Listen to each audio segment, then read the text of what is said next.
Bonjour à tous, alors aujourd'hui une nouvelle fois je vais traiter une question des lecteurs de mes livres ou des lecteurs du blog. Et la question c'est comment gérer ses risques quand on investit en bourse.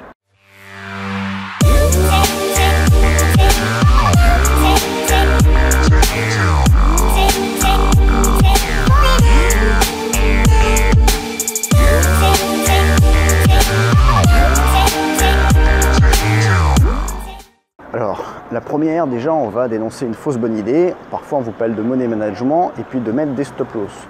Alors, ce qu'on appelle des stop-loss, c'est vous investissez, par exemple, en achetant une action à 50 et vous vous dites, si elle perd, qu'elle tombe à 42, je la vendrai automatiquement et comme ça, j'aurai au pire perdu 8 € par action.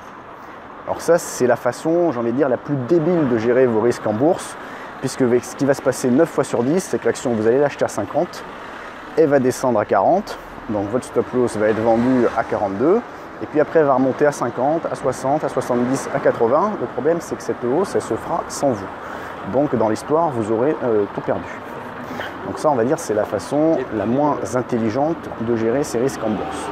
Alors après, comment on investit en bourse? Souvent, on essaie d'acheter les choses à un prix inférieur à leur valeur, quand on fait de l'investissement value par exemple.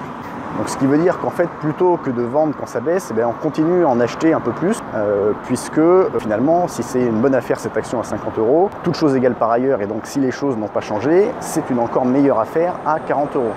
Donc l'investissement value, il commande de ne pas mettre, on va dire, tout votre argent que vous avez l'intention de mettre sur une action à 50 quand vous l'achetez, mais d'en garder un peu pour renforcer à la baisse si elle continue à baisser. Ce problème, c'est que ça a une limite, c'est-à-dire que si l'action continue à baisser, au bout d'un moment, vous allez épuiser tous vos fonds dedans, non seulement, et puis surtout, si vous vous êtes trompé, ça va être une catastrophe, puisque au lieu d'avoir une petite position, vous allez vous retrouver avec une position énorme sur cette action-là.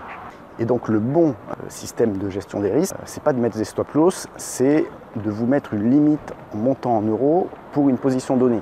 Comme ça, si vous avez fait une erreur, vous ne perdrez pas plus que ce montant-là. Et alors, comment dimensionner ce montant? Moi, ce que je conseille, c'est de ne pas le mettre en euros, ce montant, mais de le mettre en multiple de salaire. Par exemple, vous dites, ma limite sur une forte conviction big cap, c'est 4 salaires, 4 mois de salaire. Ma limite sur une forte conviction small cap, c'est 3 mois de salaire. Ma limite sur une conviction où j'ai des doutes, etc., c'est 2 mois de salaire. Voilà. Donc quand vous raisonnez comme ça, vous mettez des montants limites. Vous n'êtes pas obligé de tout acheter d'un coup, c'est votre montant limite de renforcement, mais vous ne devez pas avoir une ligne qui fait plus que ce montant maximum. Comme ça, ça vous oblige un peu à diversifier votre portefeuille. Si vous faites une erreur, ça vous protège de ne pas avoir mis tous vos œufs sur vraiment une très mauvaise idée. Et puis, ça permet de gérer vos risques assez intelligemment. Donc, si vous voulez d'autres conseils sur la bonne façon d'investir en bourse, je vous rappelle mon livre Investir en bourse, style gagnant, style perdant. Je vous mets les références en bas dans la description de la vidéo. Et je vous dis à bientôt sur le blog Mes Investissements. Si vous avez aimé cette vidéo, comme d'habitude, n'hésitez pas à mettre un petit pouce levé en bas et puis à vous abonner à la chaîne. A bientôt sur le blog et la chaîne.